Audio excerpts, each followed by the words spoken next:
Yeah, so we move into this, which was annoying news that I heard the other day. Is the Bears have basically decided that they're not going to have Robinson sign an extension before his deadline's due. The deadline we're referring to is the deadline that basically allows him to either play on a extension or play on his tag. They are skipping that deadline, so he's playing on his tag 100%.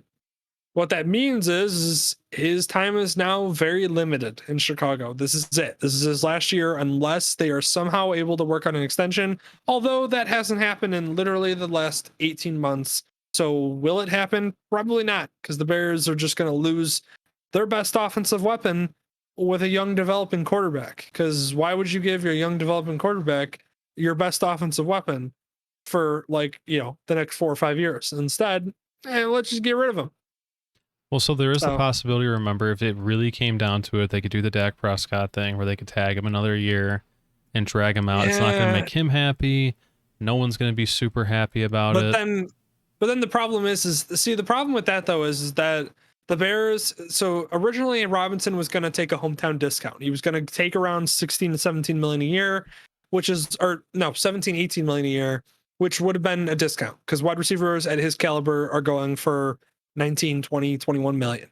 So he was going to take a couple million discount for the Bears because he liked playing in Chicago and he likes where he's at, which is incredible because he's had nobody to throw him the ball. So, the fact that he actually likes it here is astounding. But shout out to him. Thank you for enjoying to be a Bear and being mediocre. But yeah, he wanted to stay here. So then the Bears, being the smart and savvy team that they are, decided, hey, Alan, we know you want that discount, and you're already giving us a discount, but we would like an even bigger discount. We'll offer you like 15, 16 a year. And Allen Robinson being like, hey, I'm a great wide receiver. That's pretty lowballing for a wide receiver that, of that caliber, said no pretty understandingly. So that went on for a year. And here we are with nothing done.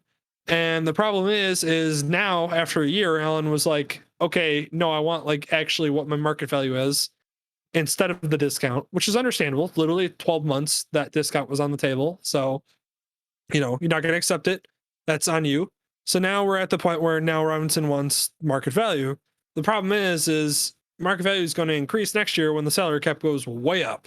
So my question is even if he plays on this tag, and even if they tag him again to try to sign him to an extension again, is the money going to be too high where the Bears, who are already not going to pay the discount, are they going to actually pay the extra 2 to 3 million a year that's going to make it so they can keep him? I'm of the opinion that again, the things I pointed out in the past couple of podcasts when we're following OTAs and training and everything is that obviously it's not like a I don't want to be here type of thing because he's made the extra effort to show up to camps that weren't or some extra training sessions that obviously weren't mandatory. So it's not that sort of thing, which makes me think, and I've been of this opinion, and I hope I'm right, I'm probably wrong, but again, he's played with Bortles and he's played with Trubisky his entire career. He is waiting to see is Justin Fields worth sticking around for. He'll find out this year. Again, you also said the cap being so low as it was because of COVID and everything. The same thing's happening with Chris Godwin too. That he's not taking it. They're not getting a long-term deal.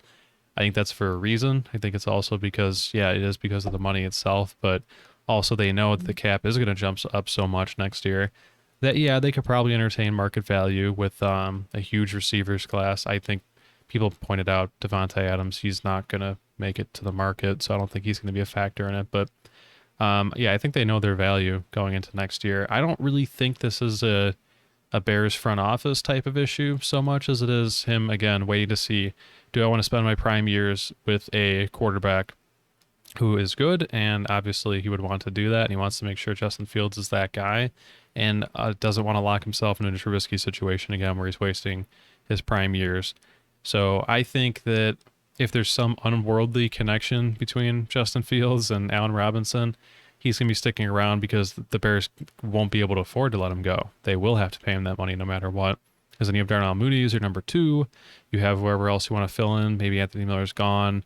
Marquise Goodwin, whoever it is, your wideout 3.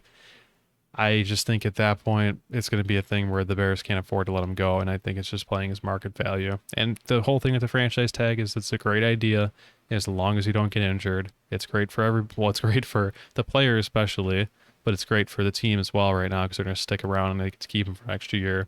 So as long as he doesn't get injured, it's going to go great for him. And even if he doesn't stick here, which I am leaning towards the caveat that if Justin Fields is good, he will.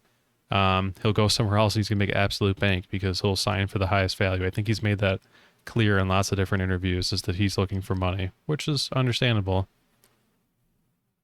Yeah, the cap going up is the real wild card. I don't know if the Bears are banking on that and that's why they're doing that. But then the Bears also, like we said, signed a couple 2-year deals, which made absolutely no sense considering the cap was about to jump up and like every team was signing a 1-year deal and then we were like, oh, we'll sign you for more. And I again, who knows why, but yeah, we're the Bears. But yeah, so I don't know if the Bears are genuinely banking on that. Like Chris Godwin's, for instance, that makes total sense why they would bank on that because to make that team or keep that team, it makes sense to extend him 1 more year on the tag and then go from there when the cap jumps up. That makes sense. For Allen Robinson's scenario, do I think that Allen Robinson's probably waiting to see what Justin Fields wants to do? Yeah, I agree. I believe that's probably part of what Allen's thinking. But the other thing too is Allen is still thinking like, hey, we try to get a contract done. You guys are going to wait till the cap jumps up. That's a whole nother year where I could get injured and this whole thing's done. And for a guy who's been injured in the past, because he tore his ACL before he came to the Bears, and that's why the Bears got him at a discounted rate, the contract he's on right now. Yeah, so it's one of those where in my mind, there's something about it where I just feel like he doesn't want to wait because he's 29 years older, a wide receiver who's 28, 29. He might be 28 years old. Yeah, he's 28 years old. A wide receiver being 28 years old only has 2-3 years of being at the top peak of his prime, until you start declining usually. Not saying that's the case for every wide receiver, but it's usually the case for most.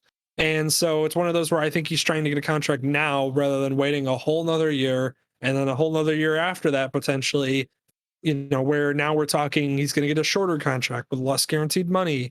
So I just feel like he's probably going to be too frustrated with the situation where it's really going to have to take a promise from the Bears of like, hey, we'll extend you when the cap jumps up. Like they're going to have to actually extend that out to him, which doesn't feel like it's happened because if it did happen, we wouldn't hear so much about there being animosity between the two and how Allen's not happy, like being there and the contract status and all that.